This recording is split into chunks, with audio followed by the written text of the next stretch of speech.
تو یہ ترقی آپ دے کر گئے تھے.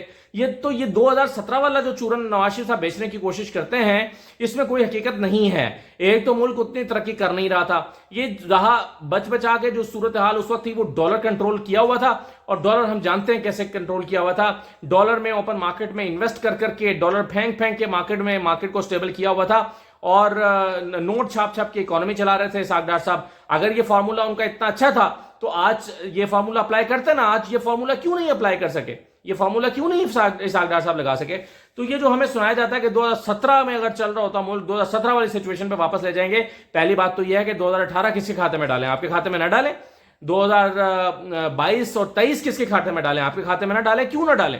2022 بھی آپ کے کھاتے میں, 2023 بھی ہے, 2018 بھی ہے. لیکن نواز شریف کہتے ہیں ان تینوں سالوں کو کاؤنٹ نہ کریں, صرف 2017 تک کاؤنٹ کریں, اور 2017 کو بھی اگر ہم کاؤنٹ کر لیں تو اس میں بھی صرف تباہی کی داستانیں. میں نے آپ کو ایکسپورٹس بتائی دی ہیں کہ کیا حالات ہیں ایکسپورٹس کے. اور پھر بجلی کے مہنگے معاہدے جس کو آج ہم کیپیسٹی پیمنٹس بھگت رہے ہیں. یہ جو ساہیوال کول پروجیکٹ لگایا شہباز شریف صاحب نے اسی دوران میں, آپ کو پتا ہے کہ یہ جو کوئلہ استعمال ہو رہا ہے ساہیوال کول پاور پروجیکٹ میں, یہ کوئلہ ساؤتھ افریقہ سے آتا ہے. ساؤتھ افریقہ سے سمندر کے راستے کراچی اترتا ہے, کراچی سے ساہیوال کے لیے خصوصی ٹرینیں چلائی گئی ہیں, اور کراچی کی بندرگاہ سے پھر ان ٹرینوں میں بھرا جاتا ہے, اور ٹرینوں میں بھر کے اس کو پھر جو ہے وہ ساہیوال لایا جاتا ہے. اس طرح یہ پاور پلانٹ چلایا جا رہا ہے. کیا مجبوری تھی کہ آپ کو صرف کول کا ہی منصوبہ لگانا تھا؟ آپ کو صرف اسی طرح کے منصوبے لگانے تھے. ہائیڈل پہ آپ کیوں نہیں جاتے؟ جہاں پر سستی بجلی بنتی ہے, 2 روپے 3 روپے کا یونٹ بنتا ہے, ہائیڈل میں کیوں نہیں جاتے؟ وہ کام کیوں نہیں کرتے جو کرنے چاہیے؟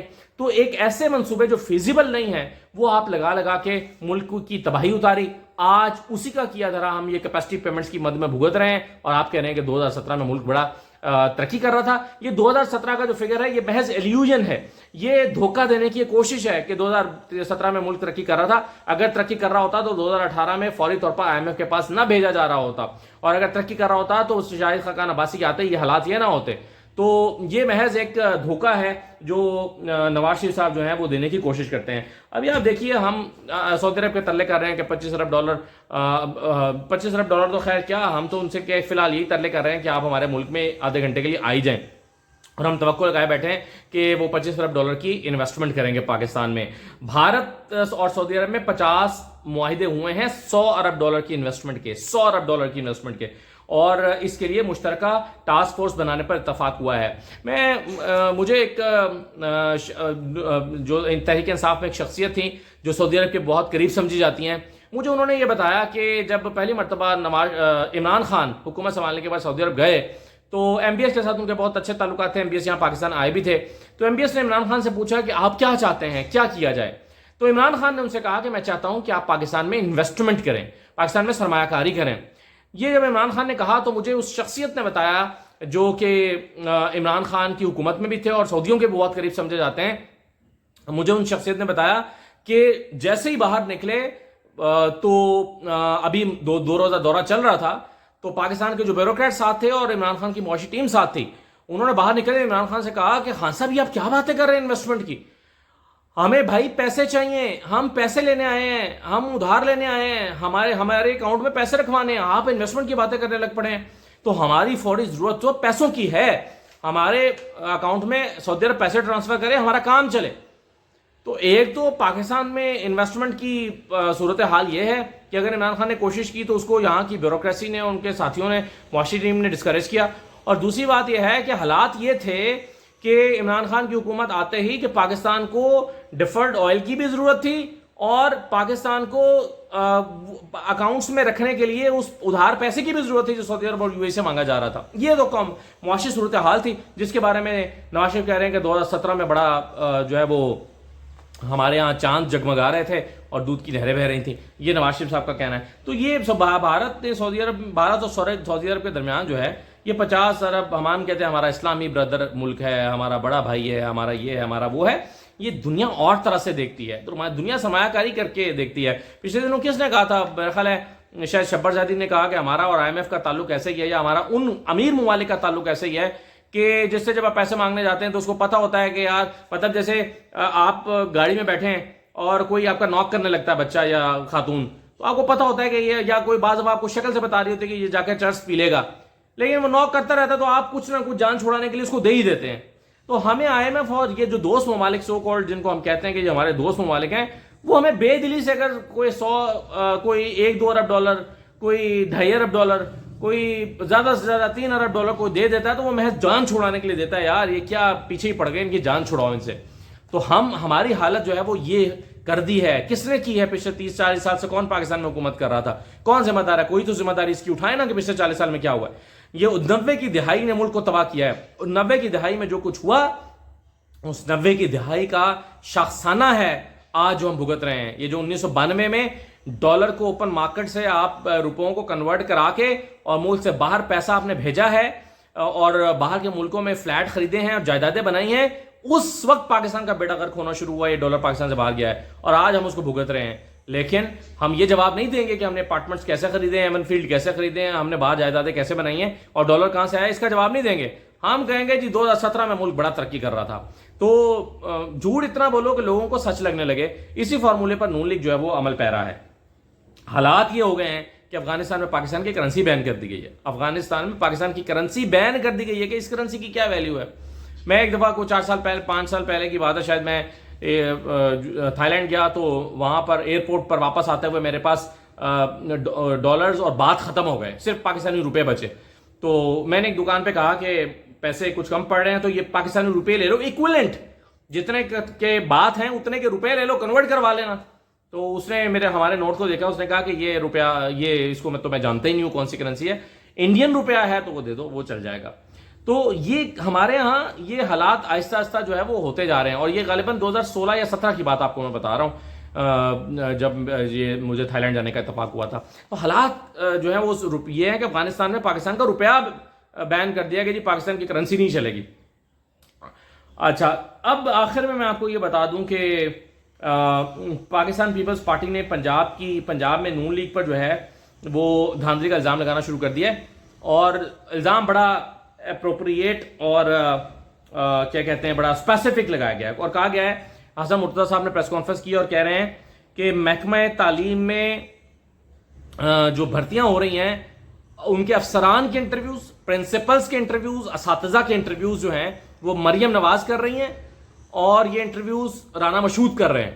اور وہ کہتے ہیں کہ مریم نواز اور رانا مشہود یہ انٹرویوز اس لیے کر رہے ہیں کہ انہوں نے کل کو یہی جو ہے وہ انتخابی عملہ بنے گا, پولنگ عملہ بنے گا, یہی آروز لگیں گے اور یہی جو ہے وہ ریٹرننگ آفیسرز ہوں گے. تو انہی لوگوں کو جو ہے وہ بھرتیاں کی جا رہی ہیں اور یہ پری پول رگنگ ہے. یہ الزام پی ٹی آئی نے نہیں لگایا, یہ الزام پیپلز پارٹی نے لگایا ہے. اور پیپلز پارٹی نے براہ راست مریم نواز کے اوپر الزام لگایا ہے اور مریم نواز کے ساتھ ساتھ یہ نگران حکومت پہ بھی الزام لگایا ہے کہ یہ بھرتیاں ہو رہی ہیں اور بھرتیوں کی جو انٹرویوز ہیں وہ مریم نواز کر رہی ہیں. بھائی کس کیپیسٹی میں کر رہی ہیں, کیوں کر رہی ہیں, کیوں وہ لسٹ فائنل کر کے دے رہی ہیں کہ کس کس کو لگائیں. تو اس کو انہوں نے پری پول ریگنگ قرار دیا ہے. خیر پاکستان میں ریگنگ بہت طرح سے ہو رہی ہے. فواد حسن فواد صاحب نگران وزیر لگ گئے.